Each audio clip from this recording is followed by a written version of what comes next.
Bienvenue sur Poids Plume, le podcast qui vulgarise l'agriculture, le développement et l'environnement. On est Charlotte et Alexandre, deux ingénieurs agronomes, et cette émission vous est proposée par Oiseau Bondissant, notre agence de production de reportages photos et vidéos pour la nature et les paysans. Une région comme l'Amazonie n'est ni plus ni moins autant cultivée que toute autre région du monde. Et donc ce mythe de société sauvage, vide, d'une région vierge, c'est un mythe, c'est faux. Il faut le tomber, c'est un mythe qui a tout à fait servi à la colonisation, parce que finalement si une région est vide ou que ses habitants sont sauvages, on peut la conquérir, on peut en faire ce qu'on veut.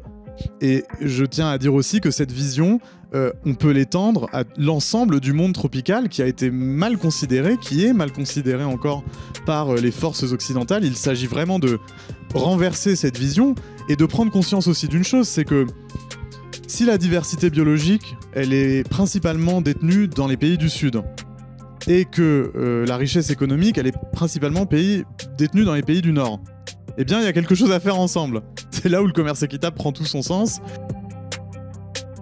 L'Europe, l'Occident, doit énormément aux pays tropicaux pour sa richesse et sa civilisation. Les pays tropicaux ont été d'énormes pourvoyeurs de ressources végétales, génétiques, de plantes, d'aliments, de médecine, qui sont aujourd'hui au fondement de la civilisation occidentale. Nous ne voulons pas de la charité dans le développement, mais nous voulons du commerce équitable. Et donc, le commerce, c'est le nerf de la guerre. Ne pas croire ça, c'est encore une fois être aveugle. Le commerce détermine largement des systèmes d'inégalité au niveau mondial. On a une influence, nous, en tant que citoyens, dans la transformation des règles commerciales. Et donc, le commerce équitable, il a énormément d'avenir pour l'autonomie des peuples. Parce qu'en fait, c'est comme les producteurs et les paysans. Combien de producteurs nous disent « nous sommes libres » car en fait, ils travaillent en femmes et hommes libres. Car lorsqu'ils sont payés à leur juste valeur, à une juste reconnaissance de ce qu'ils produisent de leurs mains, ils ont leur liberté que personne d'autre n'a dans ce monde. Dans l'épisode d'aujourd'hui, on est avec Bastien Beaufort, dirigeant de Guayapi, une entreprise spécialisée dans le commerce équitable avec l'Amazonie, de matières premières d'exception en agriculture biologique. Bastien est également docteur en géographie et spécialiste du peuple Sateremawé du Brésil, auprès duquel Guayapi se fournit en guarana, plante mythique et mystique, dynamisant physique et cérébral, produit phare de la marque.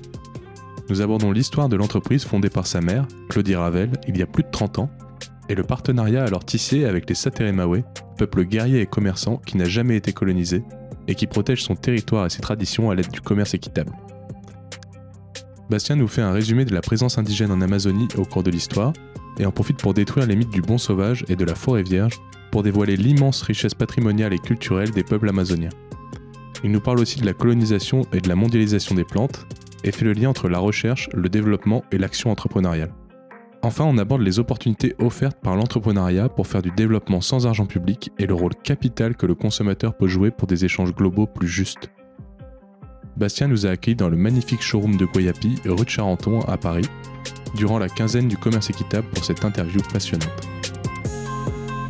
Si cet épisode vous plaît, n'hésitez pas à nous mettre 5 étoiles sur votre plateforme de podcast, à vous abonner et à parler de nous à vos proches. Et maintenant, bonne écoute. Bonjour Bastien. Bonjour. Merci beaucoup de nous accueillir dans le showroom de Guayapi, à rue de Charenton, à Paris. Merci à vous de venir, avec plaisir. Aujourd'hui, on se voit pour un événement un peu particulier, c'est la quinzaine du commerce équitable. Donc c'est organisé par Commerce Équitable France. Est-ce que tu peux nous raconter, avant de te présenter, qu'est-ce que c'est que cet événement ? Oui, alors en fait, aujourd'hui, c'est la 21e édition de la quinzaine du commerce équitable, qui est organisée chaque année au mois de mai par les acteurs du commerce équitable en France, que ce soit des entreprises ou des associations d'éducation notamment, afin de sensibiliser le grand public, mais aussi de faire du lobbying politique et institutionnel autour du commerce équitable. Et donc à cette occasion, de nombreux événements sont organisés par les acteurs du commerce équitable, dans les points de vente, comme ici au showroom Guayapi. Et nous sommes avec Guayapi effectivement un des membres actifs de cette quinzaine et de Commerce Équitable France, qui est donc le collectif qui représente la majorité du commerce équitable en France. D'accord, donc tu représentes Guayapi. On dira dans un instant ce que c'est, mais d'abord, est-ce que tu peux te présenter et nous dire ce que tu fais dans la vie ? Eh bien, je suis Bastien Beaufort, je suis né en 1987 à Paris, non loin d'ici, et aujourd'hui je dirige Guayapi, je prends la suite de cette entreprise familiale, après avoir fait des études un petit peu longues, et notamment une thèse de doctorat en géographie sur la mondialisation des plantes, dont on va reparler un peu après. Et de qui tu prends la suite ? De ma mère, qui s'appelle Claudie Ravel, et qui a créé Guayapi quand elle était enceinte de moi, en fait. Elle a eu l'idée et après 3 années d'études de faisabilité, elle a créé cette société de commerce équitable de produits écologiques en 1990. Donc aujourd'hui, tu es à la fois docteur en géographie, mais aussi entrepreneur dans le commerce équitable. Est-ce que tu peux nous raconter ton parcours ? Oui, c'est ça. En fait, j'ai toujours baigné littéralement dans l'environnement des plantes amazoniennes et dans la médecine naturelle et l'importance, bien sûr, de l'alimentation comme la base de la bonne santé, non seulement pour les humains, mais aussi pour les environnements, car un bon aliment est issu d'un bon environnement.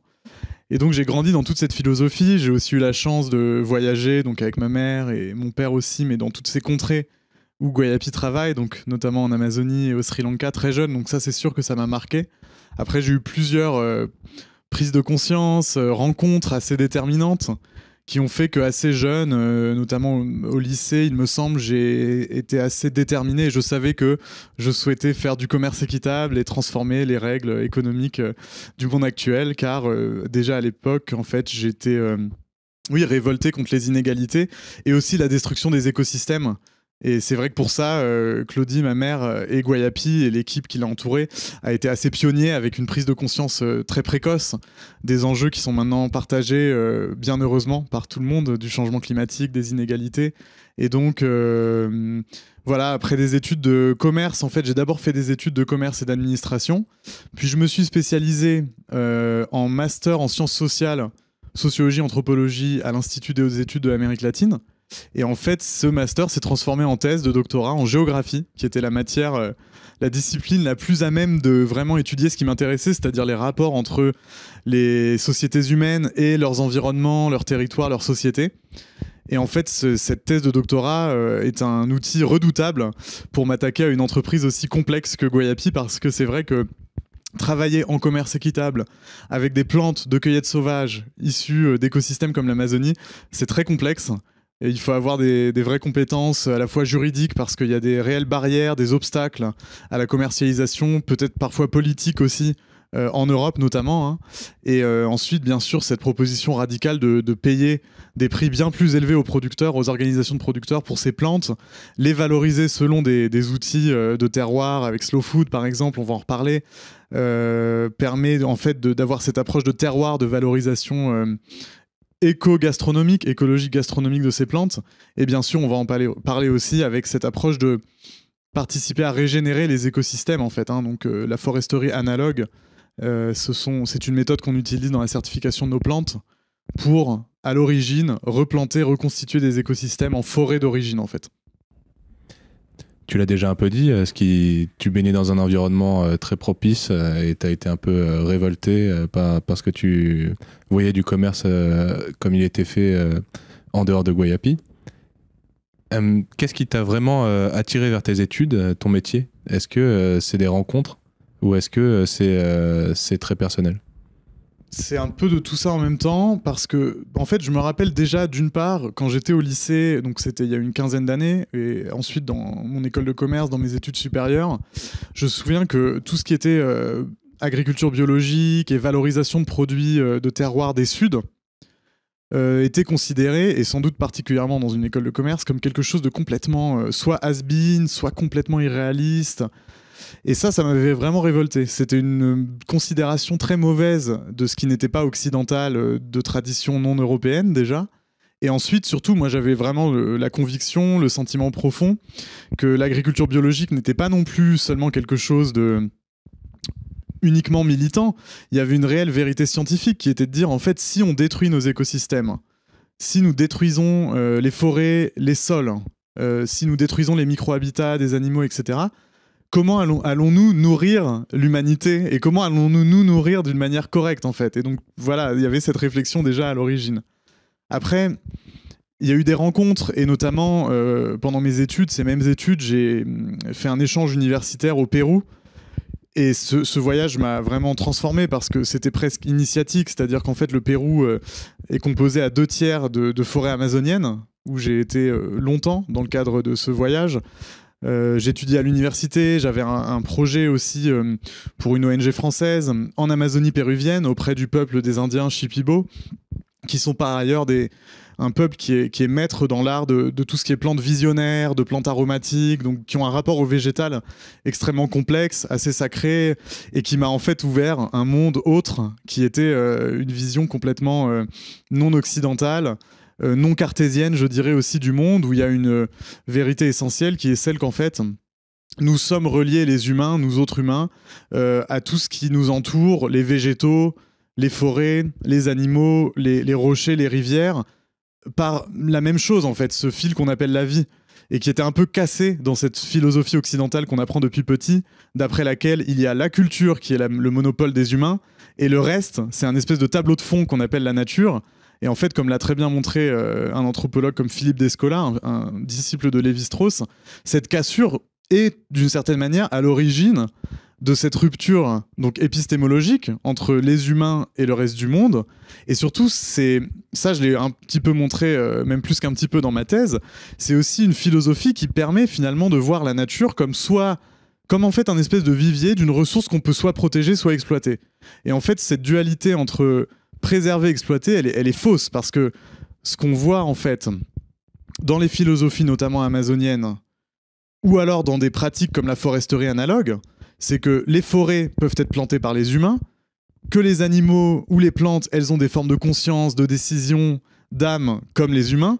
Et donc, en fait, on fait intégralement partie de ces sociétés. Et en fait, tout est société, y compris les non-humains. Et ça, je l'ai réalisé, je pense, au Pérou à l'âge de 20-21 ans. Et c'est vrai qu'une fois que ça, on l'intègre, alors ça, j'ai mis des années à le digérer, de manière d'ailleurs non forcément consciente ou non déductive. C'était pas forcément des logiques rationnelles.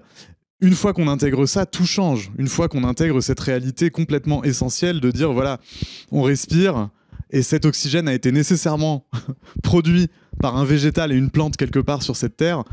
Quand on intègre ça dans notre quotidien, tout change. Et donc, je n'envisageais pas de travailler ailleurs que à cette restauration d'écosystèmes, restauration d'une alimentation qui soit bonne.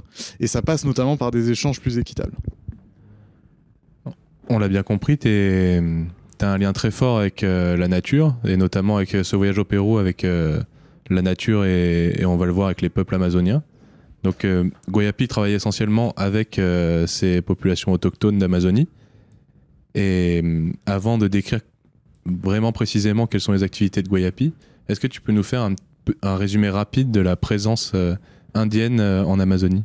Oui, ça c'est une question fondamentale. En fait, il faut d'abord revenir un petit peu à la représentation qu'on a en Occident de l'Amazonie. En fait, ce qu'on voit, c'est que depuis sa conquête, en 1492 jusqu'à aujourd'hui, jusqu'à récemment en tout cas, on a souvent l'image de l'Amazonie a oscillé entre l'enfer vert, avec des peuples cannibales, etc., qui mangent d'autres humains, ou le paradis. Et l'image en fait du bon sauvage, même qu'a développé Rousseau, n'était pas étrangère à la conquête, à la colonisation du Nouveau Monde et à l'asservissement de ces peuples que la chrétienté considérait comme étant finalement des animaux. Il y a eu des débats, des controverses, à Valladolid notamment, pour décider si les Indiens, les Amérindiens, avaient ou non une âme, et donc à ce titre étaient sujet ou non à la salvation avec le paradis. Donc, jusque récemment, il y a eu la théorie dominante par rapport au développement des sociétés en Amazonie était que l'Amazonie,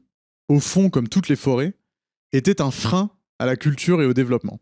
Et donc, en fait, cette image a contribué à perpétuer la vision de sociétés sauvages ou inférieures, et donc des visions complètement racistes, en fait, de ces sociétés.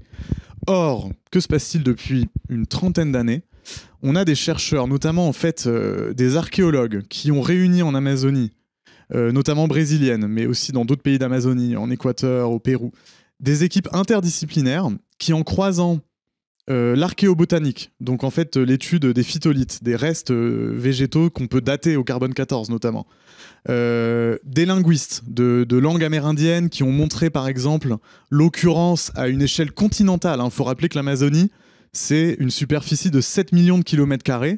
c'est aussi grand que l'Europe de Paris à Moscou. Donc c'est énorme, c'est vraiment un monde en soi, un continent qui est la matrice, rappelons-le aussi, de 500 langues amérindiennes. 500, alors qu'en Europe, sur la même superficie, on est sur une quarantaine de racines linguistiques. Donc une très haute diversité culturelle, liée bien sûr à cette diversité biologique, on pourra y revenir. Et en fait, ces équipes interdisciplinaires ont montré que finalement, la forêt avait été très largement domestiquée ou cultivée. Et c'est pourquoi on parle de forêt anthropogénique. Et c'est pourquoi aujourd'hui on découvre des degrés d'anthropisation, c'est-à-dire de transformation de l'écosystème par la main de l'homme, qui couvrent des régions équivalentes, par exemple, au Portugal, en Amazonie. 250 000 km², par exemple, dans le sud de l'Amazonie, du Mato Grosso jusqu'à l'Acre, sont parsemés de structures qu'on ne voyait pas, en fait, qui sont sous la forêt, de surélévation du territoire, donc des transformations majeures de l'environnement. Et donc, petit à petit, s'impose en fait l'idée que l'Amazonie a une très longue histoire qui remonte jusqu'aux confins de l'Holocène, c'est-à-dire 12 000 ans avant Jésus-Christ, où on a retrouvé des fragments de semences, de plantes comme l'açaï, comme la noix d'Amazonie, qui sont encore au fondement de sociétés contemporaines en Amazonie, donc des plantes qui ont été domestiquées très tôt, partout ailleurs que dans le monde. Et ce que l'on voit, c'est que finalement, il y a eu des formes de révolution tropicale en Amazonie, agricole aussi, comme partout ailleurs dans le monde, et que en fait, une région comme l'Amazonie n'est ni plus ni moins autant cultivée que toute autre région du monde. Et donc ce mythe de société sauvage, vide, d'une région vierge, c'est un mythe, c'est faux, il faut le tomber. C'est un mythe qui a tout à fait servi à la colonisation, parce que finalement, si une région est vide ou que ses habitants sont sauvages, eh ben on peut la conquérir, on peut en faire ce qu'on veut.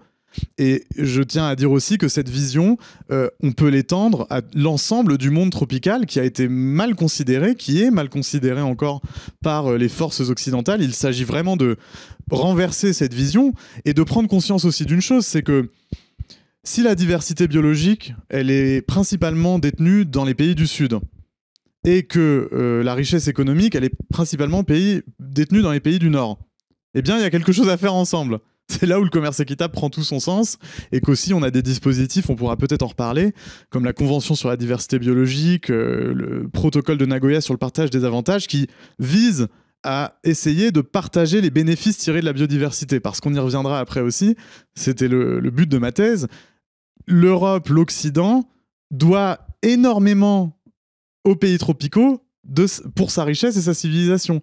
Les pays tropicaux ont été d'énormes pourvoyeurs de ressources végétales, génétiques, de plantes, d'aliments, de médecine, qui sont aujourd'hui au fondement de la civilisation occidentale. Citons la pomme de terre, la tomate, le curare à la source de l'anesthésie moderne, la cocaïne qui est issue de la feuille de coca. On va bien sûr parler du chocolat. D'où vient le chocolat? Du cacao. D'où vient le cacao? d'Amazonie. On va parler du tabac, qui est la plante globale par excellence, cultivée et produite dans le monde entier, amazonienne elle aussi. On peut parler du manioc, on peut parler des piments qui sont devenus à la base de civilisations gastronomiques entières en Asie. Tout ça, ça vient d'Amérique du Sud, d'Amazonie. Et donc, vraiment, il faut reprendre, on en reparlera après, le fil de l'origine de toutes ces ressources, de tous ces aliments, pour comprendre que leur mondialisation s'est faite aussi à travers la colonisation. Et donc ça, c'est très important si on veut parler de commerce équitable aujourd'hui. Et il y a quelque chose, il y a un terme qui est très important, je pense, dans ce que tu viens de dire et qui est à retenir, c'est que finalement, parler de forêt vierge, parler de communauté de chasseurs-cueilleurs, c'est un non-sens. Voilà, c'est ça, exactement. Ce qu'on appelle les géographes, on a un mot pour ça qui s'appelle l'écoumène. C'est-à-dire c'est l'ensemble du monde habité par les humains. Et en fait, on se rend compte que dans la Terre, il y a très peu d'endroits qui ne sont pas des écoumènes, c'est-à-dire les érèmes, les déserts, il y en a très peu en fait. Et donc toutes les zones ont été transformées, habitées, cultivées selon des méthodes différentes, et notamment donc les jardins-forêts, qui sont en fait à la source de beaucoup de systèmes en fait agricoles, on va dire, dans les pays du Sud, dont on veut s'inspirer aujourd'hui, dont on doit s'inspirer. Voilà. Dont un œil non exercé va penser cette forêt est vierge, oui. Cette forêt, quelle merveille, ces populations ont accès à toute la nourriture qu'ils veulent, à toutes les médecines qu'ils veulent gratuitement, de façon sauvage, alors que finalement c'est ce que tu appelles des jardins-forêts. Oui, exactement.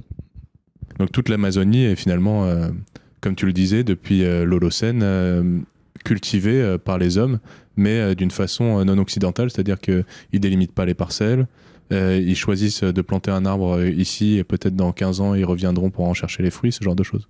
Alors, dire que toute l'Amazonie est cultivée, c'est peut-être un peu trop. Ouais. Par contre, ce qu'on peut dire, c'est que de grandes parties de l'Amazonie ont fait l'objet de cultures précolombiennes amérindiennes.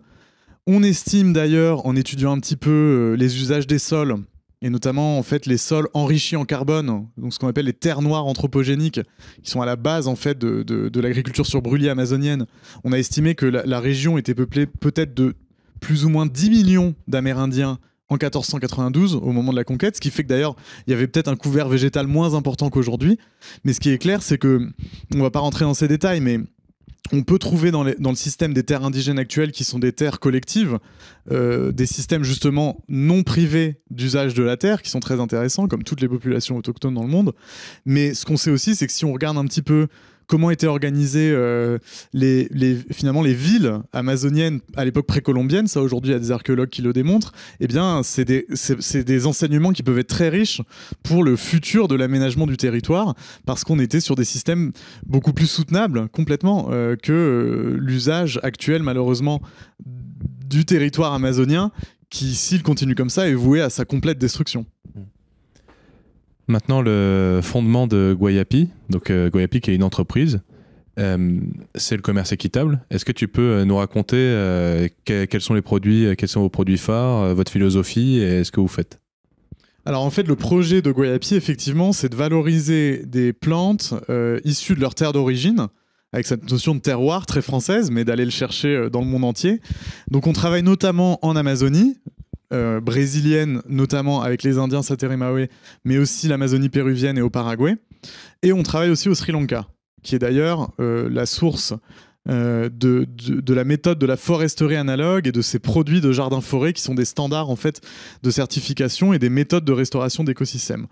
Et donc l'idée de Guayapi, c'est de présenter ces plantes avec 3 critères en fait qui sont le biologique, c'est-à-dire que les produits vont être exempts de tout produit chimique et on va travailler avec ce qu'on appelle des totems de plantes. Ça veut dire on va pas extraire une molécule d'intérêt, on va présenter la plante entière, la partie active de la plante entière, séchée, réduite en poudre par exemple.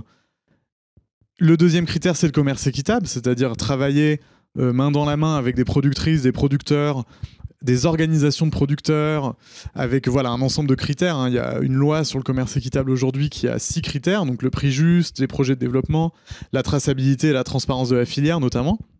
Et enfin, la biodiversité, c'est-à-dire aller au-delà de l'agriculture biologique et le commerce équitable, en prenant en compte à la fois cette question de régénération des écosystèmes, donc travailler en replantant des espèces qui vont recréer des forêts d'origine, donc régénérer, restaurer les écosystèmes, et aussi bien sûr, qui dit biodiversité dit prise en compte des savoirs indigènes. Et donc là, on en revient à cette question de la diversité biologique des pays du Sud. Les lieux de plus haute diversité biologique dans le monde sont aussi les lieux où il y a la plus haute diversité culturelle. Et ce que l'on voit, c'est que l'immense diversité des sociétés humaines, avec leur langue, leur savoir, a créé des écosystèmes uniques qui ont aussi amené à la domestication de végétaux ou aussi à l'élevage de races animales uniques. Et ça, on en reparlera. Le but d'une association comme Slow Food, qui est extrêmement important, c'est de sauvegarder cette biodiversité alimentaire. Donc voilà, Guayapi, on s'inscrit là-dedans, en fait. On s'inscrit là-dedans. Et donc, ces plantes, on va les valoriser comme on peut, du mieux qu'on peut. Et c'est pour ça qu'on les présente à la fois en super aliment ou complément alimentaire, qui est une réglementation ou une appellation marketing pour parler de plantes qui vont avoir un effet bon pour la santé physiologique ou bon dans l'alimentation à intégrer comme des espèces d'épices, en fait. On va en faire toute une gamme de cosmétiques parce que c'est des plantes avec des actifs incroyables, donc des cosmétiques biologiques, naturels, de très haute, avec des compositions très spéciales, et bien sûr des produits d'épicerie fine, et donc on va valoriser de manière un peu plus gastronomique. Voilà, donc c'est ça le projet de Guayapi. Je veux pas te perdre dans ton argumentaire, mais pour revenir à l'argument 1 de l'activité de Guayapi, là aujourd'hui on enregistre à l'intérieur du showroom de l'entreprise, et quand on est arrivé avec Charlotte, on nous a présenté le Palo Santo par exemple. Donc c'est pour illustrer le fait que vous utilisez la plante, la partie active de la plante dans son entier. Le Palo Santo, c'est une plante c'est un arbuste qui est traditionnellement utilisé en détruisant l'arbre, et on utilise l'arbre. Et vous, par exemple, vous en récoltez le fruit pour en faire de l'huile, une huile essentielle. Voilà, alors c'est pas nous qui récoltons le fruit, encore une fois, c'est des productrices et des producteurs donc, avec qui on travaille qui sont en fait en Équateur. Et typiquement, oui, le Palo Santo, en fait, c'est un arbre issu des forêts sèches, en fait, hein, notamment de la côte pacifique de l'Amérique du Sud, qui, comme c'est devenu connu et un petit peu à la mode dernièrement, il y a une demande qui augmente. Or, c'est le bois qui est traditionnellement utilisé au Pérou, en Équateur, comme un encens.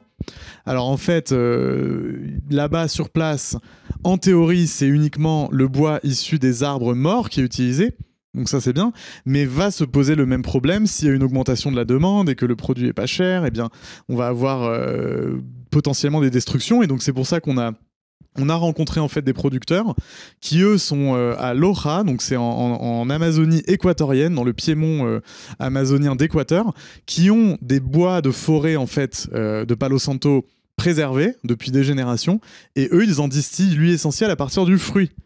Et donc c'est tout bête, mais c'est un exemple passionnant de comment valoriser en fait une partie de l'arbre sans le couper bien sûr, et ça donne un produit en huile essentielle qui a un parfum d'ambiance assez exceptionnel en effet.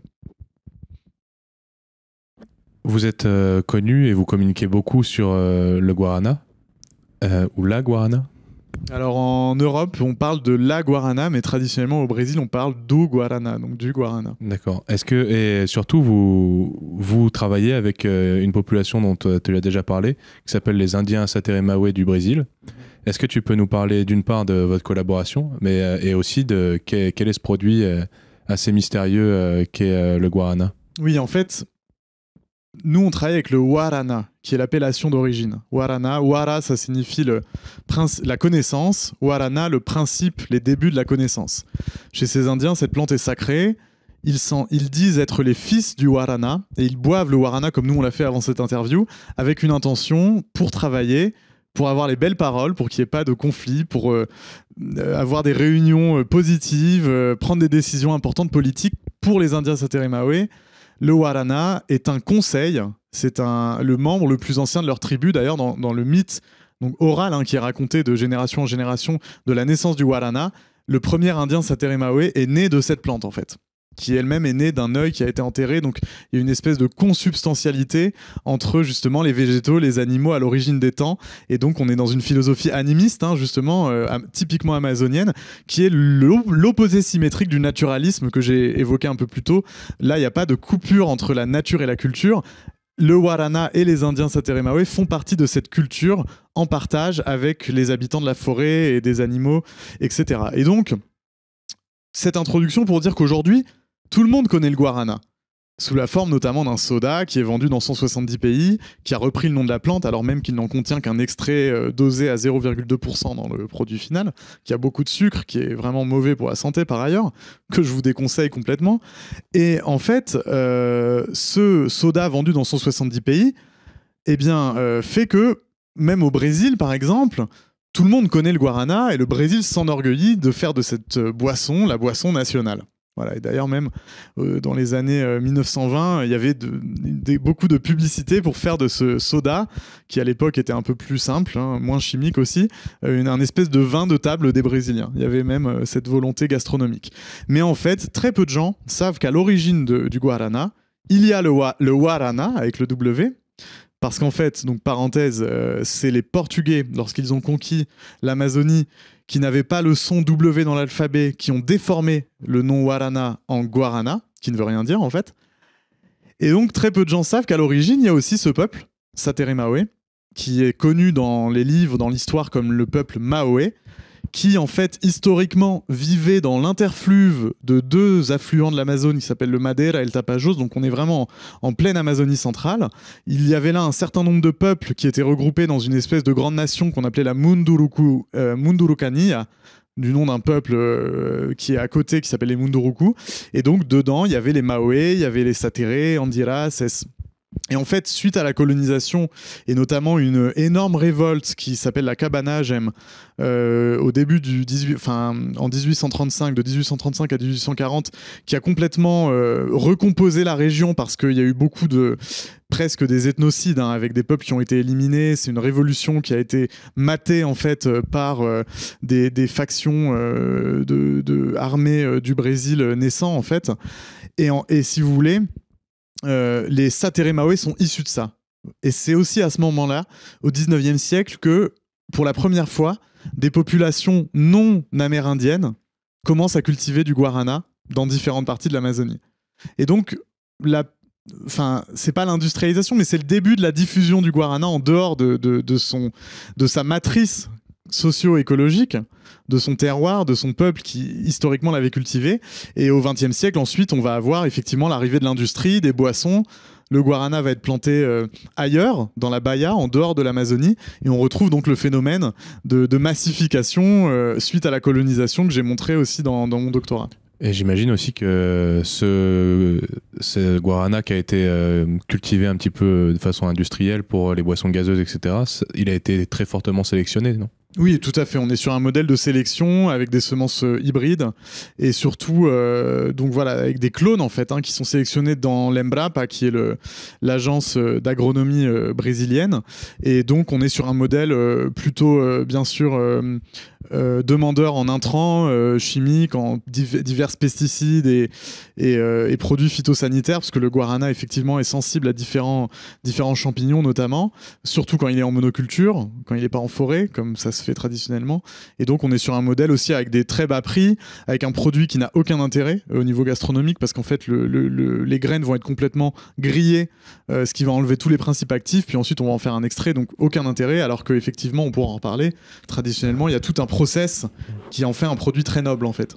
À l'image du mauvais café qui est torréfié Exactement. Trop vite, trop fort, etc. Voilà, et puis bien sûr sur des sols qui sont éventuellement pauvres, avec très peu de diversité biologique autour, donc il y a un ensemble de considérations à avoir en fait pour un bon produit. Comme dit Slow Food, un bon produit, c'est un produit bon, propre et juste. C'est pas seulement bon au goût, c'est aussi un produit qui va être propre dans son environnement et juste pour les producteurs.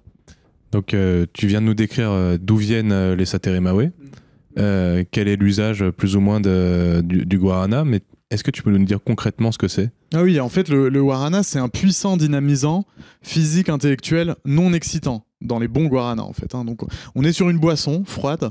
Et alors, il y a différentes méthodes de le faire. Tous les usages gastronomiques sont autorisés. D'ailleurs, on peut l'utiliser en cuisine. Il y a des cuisiniers qui l'ont utilisé comme un poivre, dans des sauces, dans les cocktails, la mixologie. On peut faire des très, très bons cocktails au guarana. Mais traditionnellement, le guarana, c'est une boisson froide qu'on va boire plutôt dans l'eau. C'est assez amer, astringent, mais c'est très intéressant, cette saveur, parce qu'elle va faire saliver, elle va donner envie de parler. Vous le voyez, elle donne un effet positif sur l'humeur. Il y a de la théobromine, comme dans le cacao. Donc voilà, c'est très riche, il y a de la guaranine, il y a un ensemble de méthylxanthine, c'est des molécules dynamisantes, et combinées, fait assez exceptionnel dans le monde végétal, à des tannins. Donc les tannins présents à 10 à 14%, qui sont des molécules antioxydantes qu'on retrouve dans le vin rouge, qui donnent cet aspect un peu râpeux dans la consistance de cette boisson.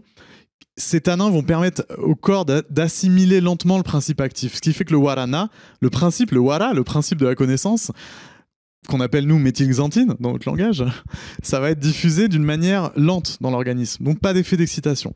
Mais par contre, un effet sur l'amélioration des capacités cognitives, la concentration, l'attention, les réflexes, l'endurance physique aussi, et sur un très long terme, sans effet d'excitation. Et cette collaboration avec les Sateremawe, comment elle se passe concrètement, et quelles sont les retombées à la fois pour vous et pour cette population autochtone ? Alors, ce qu'il faut savoir sur les Sateremawe, c'est que c'est un peuple commerçant et guerrier, comme dit l'anthropologue Alba Figueroa, qui a présenté Claudie aux Indiens Sateremawe. Donc Claudie, la fondatrice de Guayapi. Donc il y a plus de 30 ans. Il y a plus de 30 ans, exactement. Peuple donc guerrier de l'écriture et commerçant du monde enchanté. C'était le titre très beau de sa thèse qui correspond bien aux Sateré. Les Sateremawe ont toujours échangé du guarana, toujours, de tout temps et sans doute à l'époque précolombienne. Donc ça a toujours été un peuple connecté et le guarana a toujours été une plante d'échange et de politique, je dirais, de diplomatie presque avec d'autres peuples. C'est un peuple qui n'a jamais été colonisé. Ça, c'est extrêmement important de le savoir. Ça fait partie de ces peuples guerriers qui ont toujours résisté à la colonisation. Leur territoire, aujourd'hui, ils vivent sur une terre indigène de 788 824 hectares en Amazonie centrale du Brésil, donc c'est une superficie grande comme la Corse, qui est bien sûr beaucoup plus réduite de ce que devait être leur territoire historique de la Mundurucania que j'ai évoqué tout à l'heure à l'époque de la colonie et précolombienne. Mais quoi qu'il en soit, c'est un territoire qui est sur leur terre d'origine et qu'ils défendent ardemment et qui est constitutionnellement protégé au Brésil, heureusement.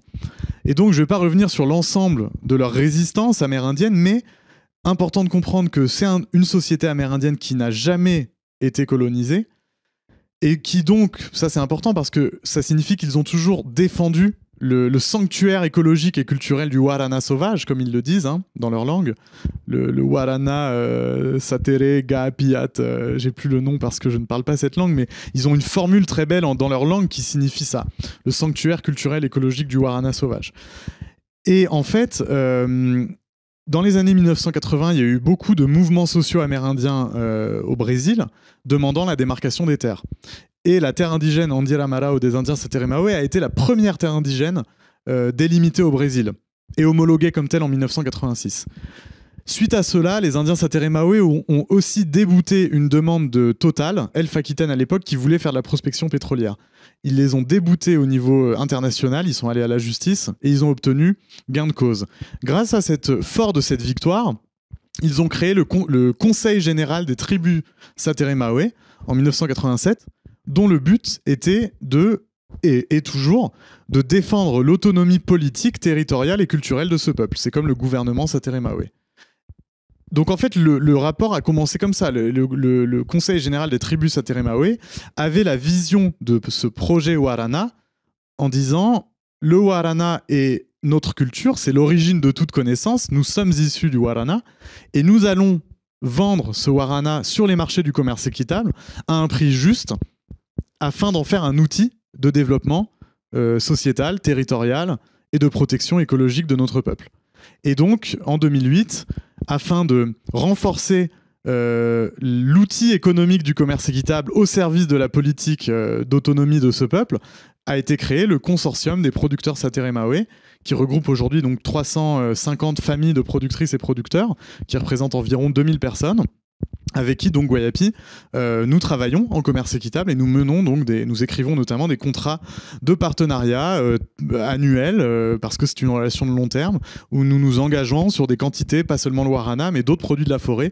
que nous payons en général à l'organisation de producteurs, donc entre 5 à 10 fois le prix du marché brésilien. Et donc ce prix inclut un ensemble de programmes socio-économiques, écologiques, de développement, éducationnels aussi que les Sateremawe mettent en place au sein de leur territoire. Donc ils mettent en place eux-mêmes, contrairement à beaucoup de programmes qui sont financés par des bailleurs de fonds ou ce genre de choses. Donc là, c'est eux qui génèrent leurs revenus eux-mêmes par leur culture, par leur volonté de faire du commerce, et en plus qui protègent leur... donc comme tu disais, le sanctuaire du Warana. Exactement, c'est-à-dire qu'en fait, ils ont une terre indigène très grande qui est composée à 90% de forêts tropicales. Aujourd'hui, malheureusement, les populations amérindiennes sont comme toutes les populations autochtones dans le monde, sont dans des situations de discrimination et de pauvreté multidimensionnelle, que ce soit au niveau éducatif, économique ou social, et jusqu'en France, avec les populations Wayampi, en Guyane française, qui sont aussi dans des situations critiques. Et donc, les Sateremawe ont cette vision et cette volonté d'autonomie en fait politique à travers l'autonomisation économique et donc de produire de manière soutenable dans leur jardin forêt traditionnel justement avec des méthodes qu'ils se sont appropriées comme le mouvement Slow Food pour valoriser leur Warana comme une sentinelle, avec la certification FGP, les produits de jardin forêt où il y a eu des transmissions de savoir-faire en écologie pour replanter leurs écosystèmes qui étaient dégradés parfois parce que il y a eu des intrusions dans leur territoire dans les années 60, 50. Donc leur savoir-faire traditionnel a été enrichi d'un savoir-faire occidental sur la restauration des milieux, c'est ça? Alors en fait, c'est pas un savoir-faire occidental, c'est un savoir-faire asiatique du Sri Lanka qui s'appelle la foresterie analogue, qui est une méthode de sylviculture qui a été inventée par le docteur Ranil Senanayake, qui est le concepteur, l'inventeur de cette méthode et le créateur des standards de certification produits de jardin-forêt. C'est lui qui a fait plusieurs missions chez les Indiens Sateremawe. Et comme il le dit lui-même, la foresterie analogue, c'est une combinaison des savoirs scientifiques et des savoirs traditionnels. Parce que ce qui est génial, c'est que quand il y a eu des ateliers qui ont été mis en place entre le docteur Senanayake et les producteurs Sateremawe. Les producteurs Sateremawe ont dit, mais en fait, cette foresterie analogue, c'est ce que nous avons toujours fait dans nos jardins-forêts. Donc c'est cette mélange, cette hybridation qui est géniale. Et effectivement, comme tu le dis, traditionnellement, la méthode de culture la plus adaptée de toute façon à des milieux tropicaux et à l'Amazonie, c'est des jardins-forêts. C'est-à-dire c'est des jardins autour des maisons, dans les abatis, où on va planter énormément d'espèces utiles, fruitières, tinctoriales, médicinales, végétales, alimentaires, qui vont être organisés dans un schéma stratifié qui va donc grandir comme un écosystème et ressembler de plus en plus à une forêt. Donc là, les Indiens Sateremawe ont pris leur destin en main quelque part, et c'est un peu c'est le modèle que vous avez envie de défendre et de populariser le plus possible, c'est ça ? Je crois que c'est vraiment un modèle qui est possible non seulement pour le développement de l'Amazonie, mais pour l'humanité entière. On est sur un modèle qui va articuler défense d'un territoire durable, prise en compte de savoir indigène et respect de ce savoir en présentant un produit tel qu'il est traditionnellement présenté, défense et reconstitution d'écosystèmes, produits bons, propres et justes pour l'alimentation, et bien sûr un symbole puissant qui est qu'en fait le Warana, dans la mythologie Sateremawe, fait l'objet en fait d'une prophétie qui est racontée dans le mythe, où en fait le Warana va sauver d'abord la communauté Sateremawe, puis l'humanité entière. Et donc c'est vrai que cette plante, elle est porteuse d'un message presque mythologique qui est fascinant, et je crois qu'effectivement on a beaucoup de choses à apprendre à partir de cette plante, car comme le disent les Indiens Sateremawe, ou un auteur comme Samir Boumediene, qui a travaillé sur la colonisation du savoir, ingérer une plante comme le Warana, par exemple, c'est pas seulement ingérer des molécules, c'est ingérer du savoir. Là, on a bien compris l'exemple du Warana. Est-ce que tu peux généraliser un peu cette vision et nous parler, je pense que tu as plein de choses à dire sur le marché agricole mondial, et il y a des notions que tu développes beaucoup dans ta communication, c'est la colonisation et la mondialisation des plantes. Oui, alors ça, c'est la généalogie un peu des filières marchandes que j'ai fait dans mon doctorat, dans mon travail en géographie, où en fait, je m'interrogeais. Le point de départ, c'était de dire comment, en fait, des plantes qui sont connues localement dans des forêts en Amazonie deviennent des plantes mondiales. J'ai parlé plus récemment donc, de la tomate, de l'EVA, du cacao, du tabac, des piments, qui sont toutes des plantes amazoniennes devenues mondiales. Et d'autre part, comment se fait-il que ces plantes qui aient bénéficié à l'ensemble du monde presque, et à notre civilisation, que serait-on sans les roues à base de caoutchouc qui est amazonien à l'origine, sans chocolat, sans café, notre alimentation quotidienne est faite de ces échanges. Et comment se fait-il que les pays ou les régions qui ont été pourvoyeuses de ces ressources soient dans une situation de discrimination, de pauvreté, de colonisation, de néocolonisation ? Ça, c'est le point de départ de mon interrogation. Et ce que j'ai vu, effectivement, c'est qu'il y a plusieurs phénomènes que j'ai caractérisés qui s'accumulent en quelque sorte dans des strates de la globalisation, qui sont notamment la colonisation, c'est-à-dire que le premier mouvement en fait, de cette mondialisation, c'est 1492, et c'est la prise de contrôle en fait, des écosystèmes amérindiens, où en fait on va avoir les forces européennes qui vont d'une part détruire, en amenant les maladies notamment, mais aussi via l'esclavage pour extraire les minerais, 90% des populations amérindiennes de l'Amérique. C'est quand même on pensait qu'il y avait 50 à 60 millions d'Amérindiens qui sont morts tous à 90% dans le premier siècle de colonisation. D'ailleurs, tout à l'heure, tu en as parlé, tu dis pas 1492 découverte de l'Amérique, tu as dit 1492 la conquête. Complètement, parce que d'une part, c'est pas une découverte sortie de nulle part.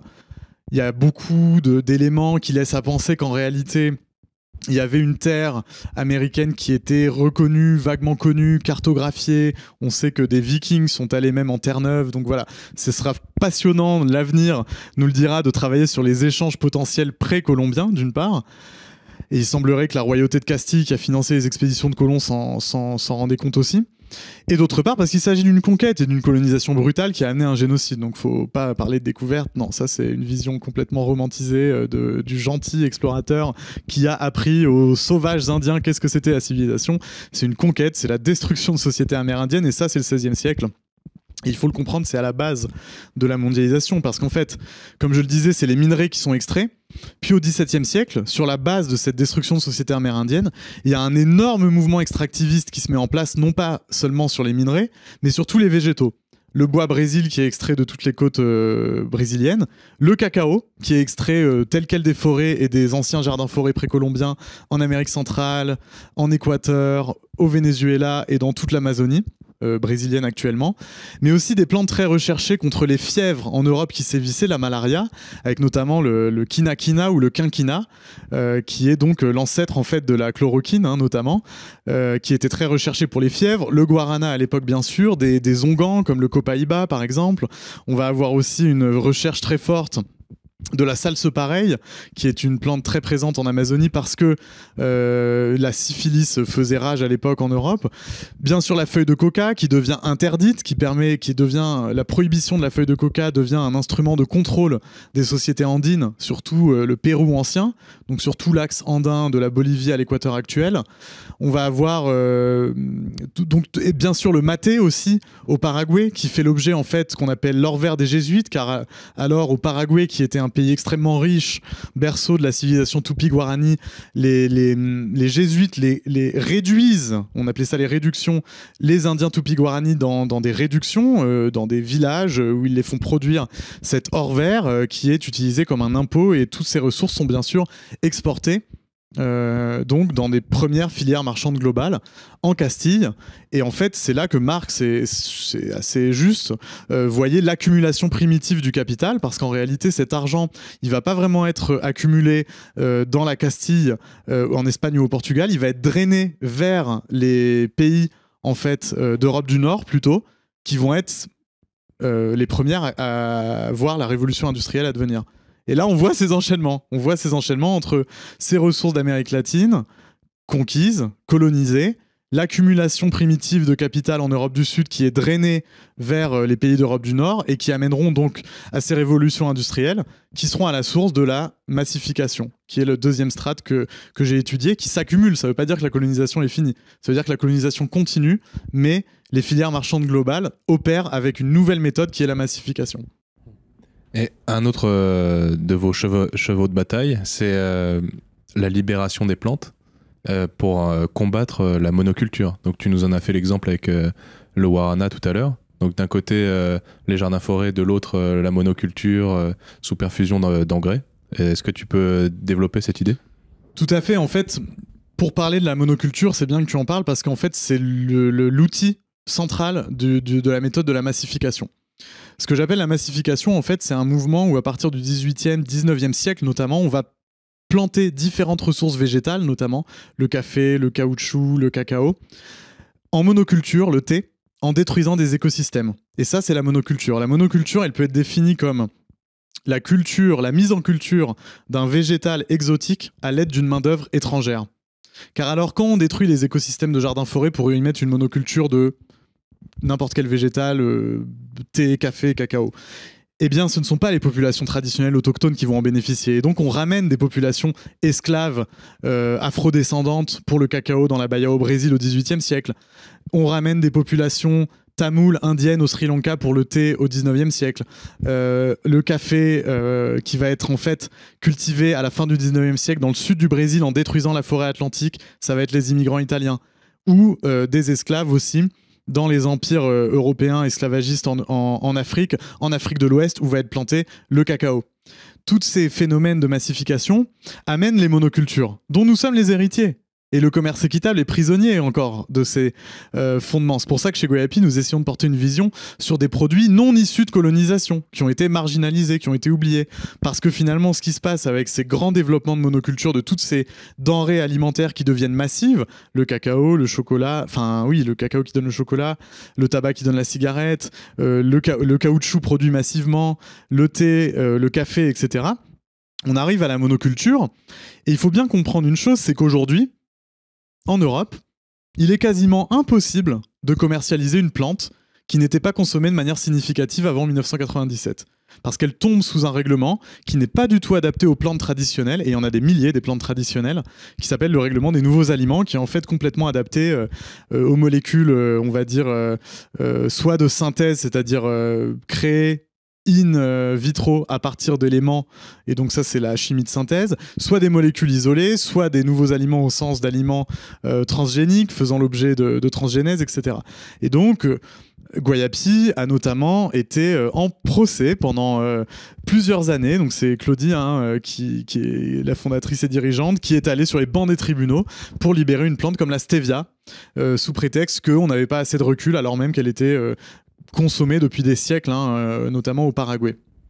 Et ce type de plante, tu as parlé de plantes traditionnelles, vous parlez aussi de culture d'origine, c'est donc ces plantes qui sont très riches en qualité gustative gastronomique, et aussi avec des vertus médicinales. Oui, un très bon exemple, moi je trouve, c'est le vin que tout le monde comprend en France. C'est-à-dire que la qualité d'un vin en France, ça va être le fruit bien sûr d'un château, d'une appellation, donc d'une certaine méthode de transformation, mais aussi d'un terroir qui lui donne sa caractéristique. Eh bien, cette logique qu'on comprend très bien pour le vin, nous devons l'appliquer à tous les produits alimentaires dans le monde. Parce que c'est là qu'on va comprendre en fait que la diversité des cuisines, des gastronomies, des savoirs dans le monde, elle est liée à des rapports qu'ont les sociétés humaines avec des écosystèmes, avec des sols, avec des climats, avec des végétaux, avec des forêts qui sont uniques, partout uniques. Et donc, effectivement, replacer cette valorisation de produits typiques d'origine devrait être au cœur des préoccupations de tout un chacun. Et c'est ça que nous essayons de porter. Depuis tout à l'heure, tu nous proposes un discours qui est très savant. Donc, on sent que tu t'es beaucoup posé de questions et que tu as fait de la recherche. Donc, justement, est-ce que tu peux faire le lien entre ton activité qui était liée à la recherche pendant l'écriture de ta thèse et ton activité d'entrepreneur, donc l'action entrepreneuriale? Oui, c'est une très bonne question, et c'est une question assez complexe dans la mesure où ce sont deux mondes qui ne communiquent pas, qui sont assez étrangers, et il y a même une méfiance, je dirais, méfiance qui peut parfois amener des dénigrements.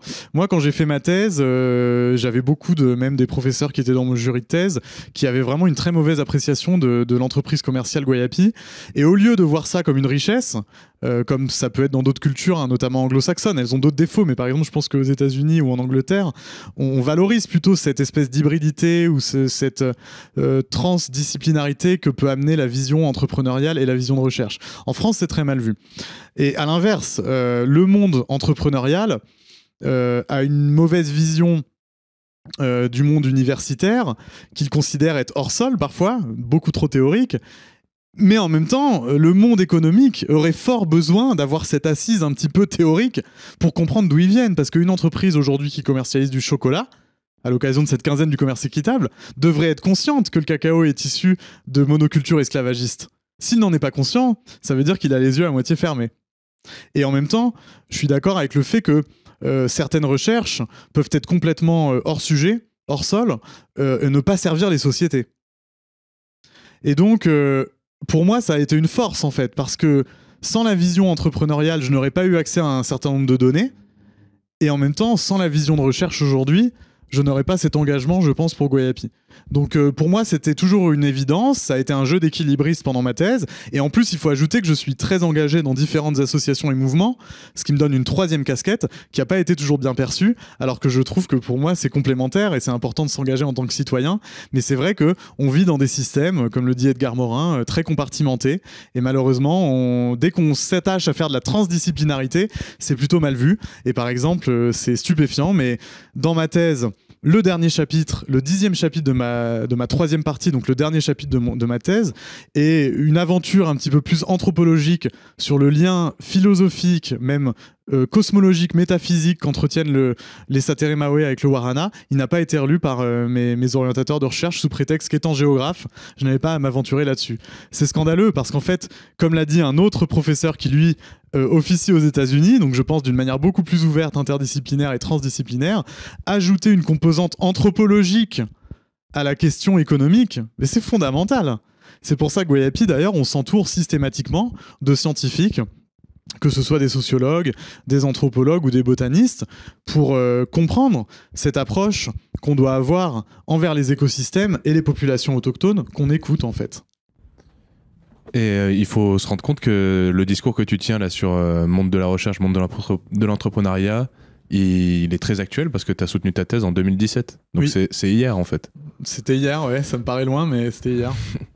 Là, justement, en plein en lien avec l'entrepreneuriat, Guayapi, c'est une entreprise qui fonctionne à 100% sans les aides de l'argent public, contrairement à tout ce que peuvent faire les bailleurs de fonds. Et comment est-ce que ça peut fonctionner, ça ?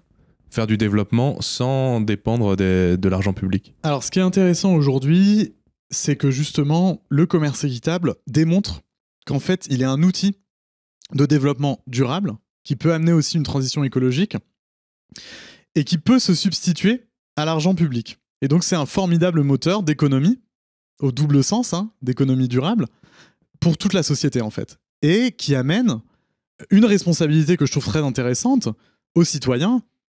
On ne vote pas une fois tous les 5 ans, on vote 3 fois par jour dans l'alimentation qu'on choisit.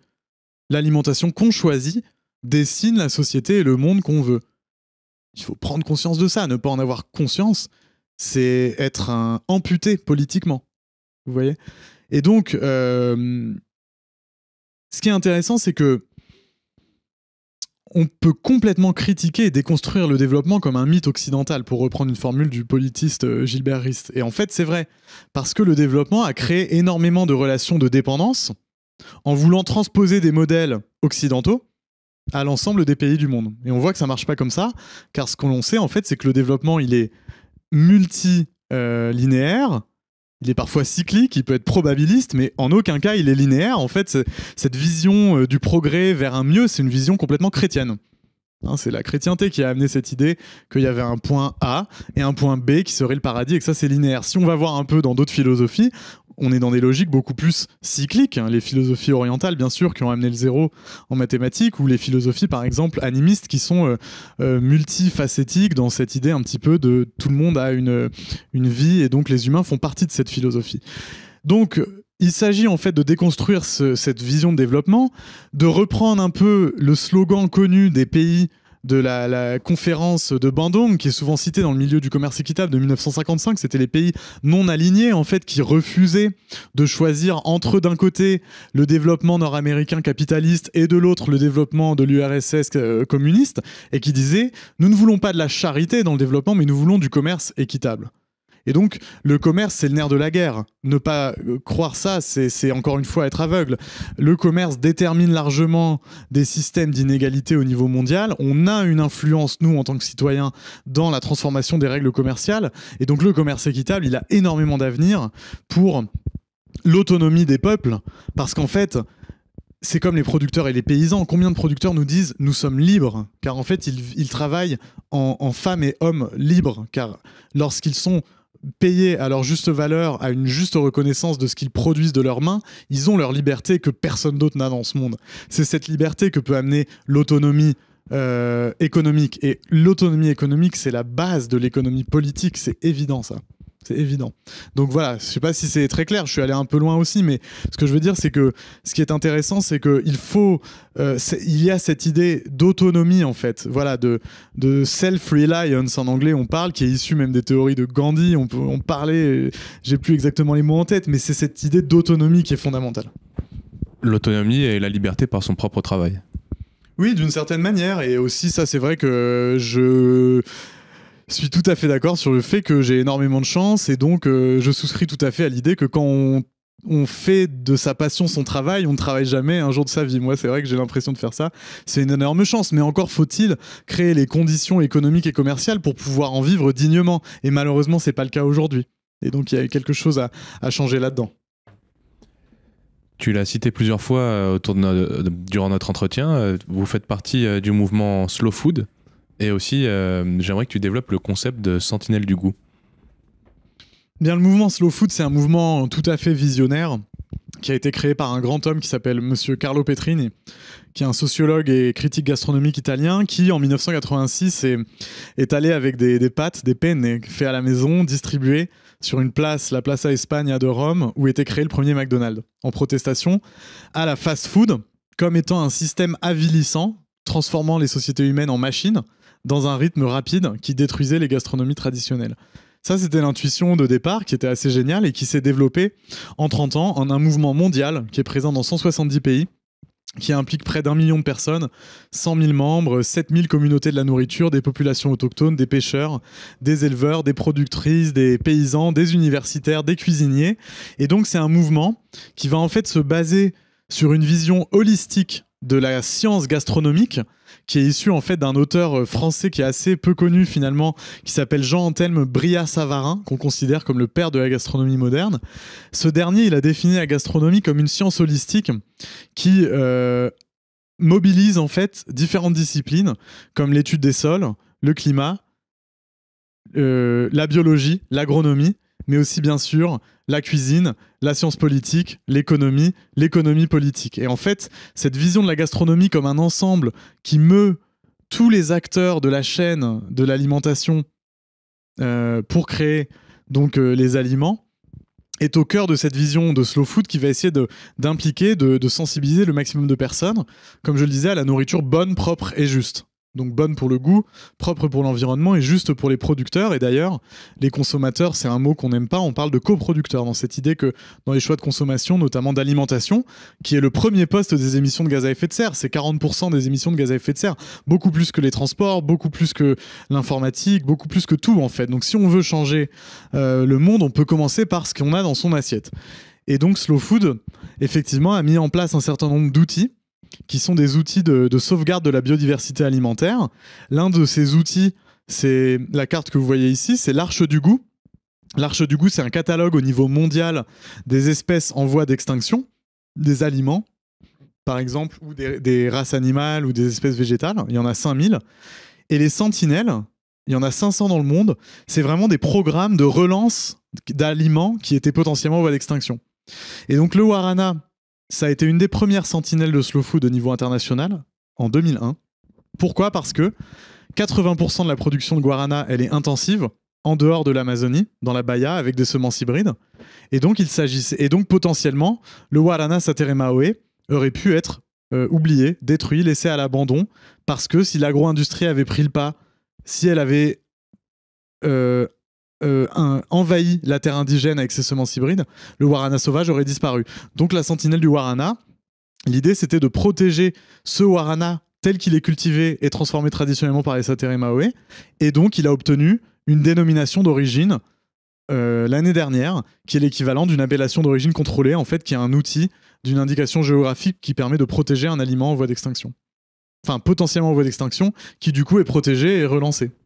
Oui, donc c'est ce que tu dis, c'est donc toi tu as dit coproducteur plutôt que consommateur. Oui. Et il y a un terme qui est très à la mode, c'est consomme-acteur. Oui, aussi. Aussi. Et donc en préservant cette filière du guarana, c'est pas juste un aliment, c'est pas juste un bénéfice pour notre corps, etc. C'est la préservation d'une langue, d'une culture, d'une population et d'un sanctuaire biologique. Exactement, c'est ça l'idée de filière que j'ai beaucoup travaillé dans ma thèse.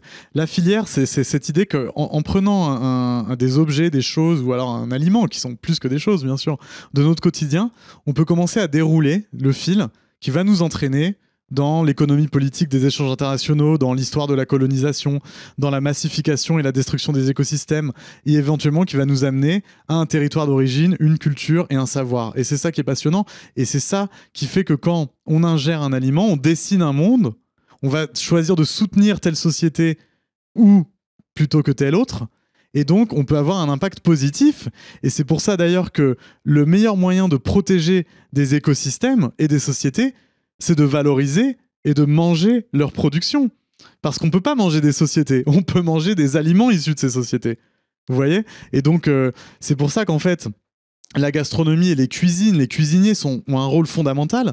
Parce que si vous prenez les exemples, par exemple, aujourd'hui, de la gastronomie péruvienne, qui est en train d'être sur le devant de la scène au niveau mondial, pourquoi la gastronomie péruvienne, elle est forte ? Parce qu'elle a su réintégrer des aliments traditionnels des populations autochtones des Andes et de l'Amazonie. Et ça fait quoi ? Ça fait que d'une part, on a une cuisine exceptionnelle, et d'autre part, on attire l'attention sur ces écosystèmes sans lesquels cette cuisine ne serait pas possible. Et c'est ça le futur. C'est ça qu'en France, on a bien fait, mais ça, les pays vont le faire. Au Brésil, ils sont en train de le faire, ils sont en train de redécouvrir la gastronomie avec l'Amazonie. Et donc c'est ça qui va être le futur en fait des écosystèmes, ça va être intégrer tous ces aliments dans les gastronomies en fait. C'est ça que Slow Food participe à faire. Tu parles du futur. Est-ce qu'il y a des projets ? J'imagine qu'il y en a toujours en cours. Quels sont les projets d'avenir pour Guayapi ? Alors déjà, Guayapi, on aimerait bien vendre plus le guarana, parce qu'on est sur un marché hyper concurrentiel, avec des guaranas bon marché, pas chers, qui envahissent les rayons, même parfois bio malheureusement. Sachant que tu nous as dit tout à l'heure que vous achetez 10 fois plus cher le guarana aux populations Sataremawe. Alors ça veut pas dire qu'on le revend 10 fois plus cher au public. Parce qu'après, il y a la décomposition du prix au cours de la filière dans la création d'un produit, mais nécessairement, il va être à un prix plus élevé que le guarana de mauvaise qualité qu'on trouve. Donc ça, il y a cette éducation à faire et c'est pas simple, mais on l'achète effectivement à ce prix-là.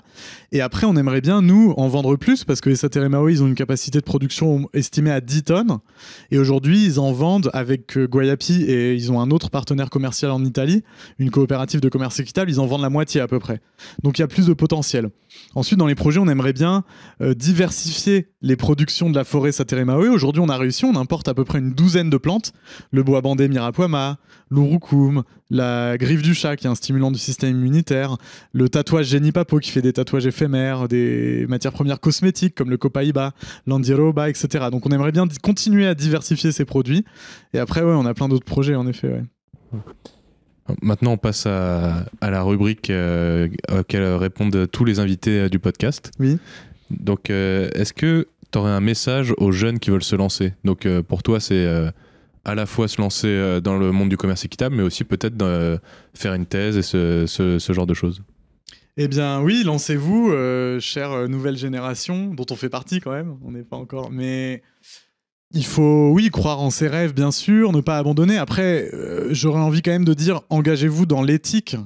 Et de toute façon, la crise mondiale sanitaire l'a montré. Qu'est-ce qui est ressorti, renforcé de cette crise ? Tous les programmes éthiques de développement. Le commerce équitable, l'alimentation saine, l'agriculture biologique, l'agroécologie n'ont jamais été aussi forts. Et aussi, on s'est aperçu que c'était la réponse aux grands enjeux de demain et aussi aux pandémies. Plus nous détruirons nos écosystèmes, plus des éléments pathogènes agressifs vont arriver dans des milieux anthropisés et donc ce type de problème risque de se reproduire. Et donc, le futur, il est là. Et c'est là où nous devons diriger nos économies. Donc, j'ai envie de dire, suivez les rêves, travaillez pour l'éthique et bien sûr, briser les règles dans le sens où faites de la transdisciplinarité et je crois beaucoup en cette pensée complexe et cette action complexe que Morin appelle de ses voeux afin de toujours plus faire communiquer des mondes qui ne se communiquent pas. Je crois qu'un des grands problèmes aujourd'hui, c'est un des grands mots, c'est le manque de communication et cette compartimentation de différents mondes. Donc il faut vraiment un peu briser ces murs qui sont des frontières uniquement psychologiques. En fait, il n'y a pas de frontières si on regarde réellement. Oui, donc toi tu nous as parlé de 3 grands murs, je pense, donc entre l'entrepreneuriat, l'entreprise et la recherche, et entre l'entrepreneuriat et le milieu associatif par exemple. Oui, c'est vrai, il faut trouver des convergences dans ce sens-là et essayer de faire dialoguer de plus en plus tous ces mondes. Et l'alimentation, c'est un bon objet dans la mesure où l'alimentation, c'est un fait social total, hein, pour reprendre l'expression en sociologie, c'est-à-dire c'est quelque chose qui exprime toutes les institutions d'une société. Donc en fait, à partir de l'alimentation, comme l'art d'ailleurs, on peut parler de tout. Est-ce que tu peux nous faire une recommandation culturelle ? Oui, je vous recommande le livre qui... alors oui, vraiment un auteur qui serait d'ailleurs très bien invité pour un prochain podcast, c'est le philosophe Baptiste Morisot, qui est à l'université d'Aix-Marseille. Il a un livre super qui est à la fois une superbe critique, dont j'ai repris certains éléments de langage, de la modernité, qui s'appelle « Raviver les braises du vivant », mais c'est aussi une boîte à outils pour comment faire en fait pour raviver ces braises. Et par braise, il entend notamment ces lieux d'écosystèmes de forêt qu'il s'agit de recréer. Et il utilise ce mot, non pas comme le feu qui détruit, mais comme les braises, car plus on va régénérer d'écosystèmes, plus les écosystèmes vont s'auto-régénérer et recréer des systèmes vitaux entre eux, autour d'eux, et vont diffuser. Et ça, c'est génial, ça redonne énormément d'espoir. Donc voilà ma recommandation culturelle. Si tu pouvais remonter dans le temps, te rencontrer toi à l'âge de 16 ans, qu'est-ce que tu te dirais ? Eh bien, je me dirais qu'il faut savoir se perdre pour se retrouver, que c'est le chemin en fait qui fait aussi l'objectif, c'est pas le point d'arrivée, c'est la déambulation. Et donc c'est vrai qu'il faut toujours s'accrocher à ceux qu'on croit profondément, qui parfois est dispersé ou est un peu assombri par la futilité de certains événements ou la quotidianité ou l'instantanéité de nos vies. Et en fait, les choses vraiment du cœur puissantes, elles ressortent toujours et il faut garder cet espoir-là. Donc tu nous as déjà fait une première recommandation d'invité, mais est-ce que tu en aurais un deuxième ? Oui, alors pour rester sur le thème justement de reconnaître le passé colonial des échanges mondiaux et notamment de l'écologie, je vous inviterai fortement à échanger avec le philosophe aussi Malcolm Ferdinand, qui a écrit notamment pour les écologies décoloniales en fait, à travers le monde caribéen. Et donc, c'est des visions caribéennes en fait de la mondialisation qui permettent de replacer ces questions coloniales qui doivent pas du tout être laissées de côté. Et donc voilà, Malcolm Ferdinand, j'aimerais beaucoup échanger avec lui d'ailleurs à l'occasion. Et Baptiste Morisot, ce serait super. Où est-ce qu'on peut suivre Guayapi, les activités, tout ce qui se passe ? Alors, Guayapi, donc on a ce showroom ici qui est en plein cœur de Paris, à côté de Bastille, au 73 rue de Charenton. Après, vous nous retrouvez donc sur tous les réseaux sociaux de la toile. On va pas leur faire de pub, ils en ont déjà assez, mais vous nous retrouvez facilement sur tous les réseaux sociaux. Et aussi, bien sûr, dans tous les distributeurs, les magasins bio spécialisés de commerce équitable qui revendent la marque et qui sont les partenaires à part entière en commerce équitable de Guayapi. Et vous êtes vendu ailleurs qu'en France ? Oui, on exporte aussi dans une quinzaine de pays, notamment en Europe, dans les pays limitrophes, un petit peu en Asie aussi. Bon, bah merci beaucoup Bastien. Bon, merci Alexandre. Je pense que c'était passionnant et que tu as donné du grain à moudre à beaucoup d'auditeurs et qu'on a parlé de beaucoup de thématiques dont on n'entend jamais parler d'ailleurs. Eh ben, tant mieux, j'espère, et merci beaucoup, et on a hâte de vous revoir bientôt alors. Et voilà, cet épisode de Poids Plume est déjà terminé. Merci d'avoir écouté jusqu'à la fin et bravo. Dans le prochain épisode, on sera aux côtés de Maud Caillot, la géniale cofondatrice de Green Got, la banque verte qui vous promet que votre argent ne financera plus le réchauffement climatique. On le sait peu, mais notre argent, employé par les banques traditionnelles, a un impact énorme sur l'environnement.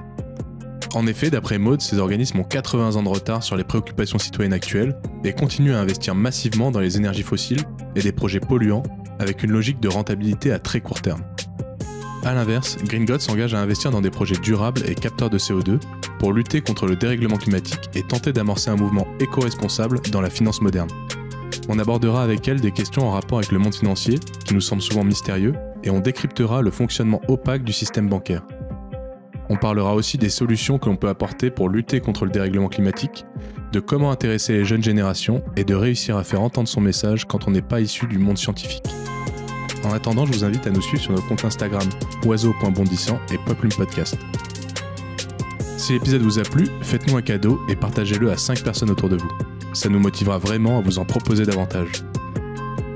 Si vous êtes utilisateur de Apple Podcast, n'hésitez pas à nous mettre 5 étoiles et un gentil commentaire et à vous abonner sur votre plateforme d'écoute préférée. À bientôt!